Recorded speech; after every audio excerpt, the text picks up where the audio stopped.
મારું નામ જયરામભાઈ લાલજીભાઈ નાકરાણી, ગામ શેડુબાર. આ મારી વાડી છે અને આ રસ્તો અમારે 8 કિલોમીટરનો છે.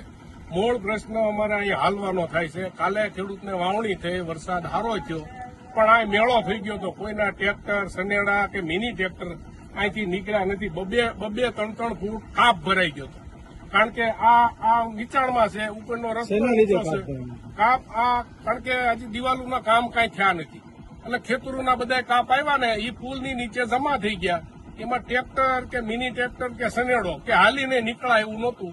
કાલે બપોર લગી પછી ખેડૂતો બધા પાછા આવી ગયા અને કોઈ થોડાક હાલીને એમ નીકળ્યા. આજે થોડુંક 1 કલાક જેસીબી પંચાયતના સરપંચે થોડીક રજૂઆત કરી હતી. 1 કલાક જેસીબી આવ્યું, પણ રસ્તો ચોખ્ખો હજી થયો નથી. વાવણી હજી કાલે નથી વાવી ગયા. આજે ગમે એમ કરી અને ખેડૂતો મહા મહેનત અહીંથી નીકળી અને ગયા છે. આપે રજૂઆત કરેલી છે રસ્તા બાબતે અગાઉ? મંત્રીશ્રીને, સંસદ સભ્યશ્રીને એને બધાને રજૂઆત કરી છે. ગ્રામ પંચાયતને રજૂઆત કરી છે. આના કોન્ટ્રાક્ટરોને રજૂઆત કરી છે. કોન્ટ્રાક્ટરને કાલે 4 વાર તો અમને ફોન પણ કર્યા હતા કે રસ્તો બંધ છે, આની કઈક વ્યવસ્થા કરો. આ રસ્તો અહીંથી ક્યાં લગી બનાવવા માટે આપે રજૂઆત કરેલી છે? આ રસ્તો શેડુબાર થી જરીખ્યાના પાદર લગી 8.5 કિલોમીટરનો થાય.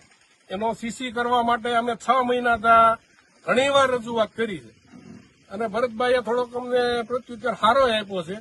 પણ કે રસ્તો બહુ મોટો છે, કામ બહુ મોટું થાય ને તમારું થઈ જાય, વાર લાગશે. પણ અમારે તો અત્યારે તો આ પ્રોબ્લેમ છે. એની હાટુથી તો અમે રજૂઆત કરતા હતા કે આને કાંઈક પાકો કરો તો આ 7.5 કિલોમીટર શેડુબારનો મોટામાં મોટી સીમ છે. 2500 વીઘા જેવી લગભગ સીમ હશે અને રસ્તો 30 થી 35 ફૂટ દરીખ્યા લગી પહોળો છે. જે આજથી વર્ષો પહેલા અહીંયા એસટી બસ પણ હાલતી. ગૌડિયા કહેતા બસ હાલતી. આ ભાઈ છે કનુભાઈ સાકરિયા, ઈ કે છે કે મેં પણ અહીંયા બસ જોયેલી. એટલે મૂળ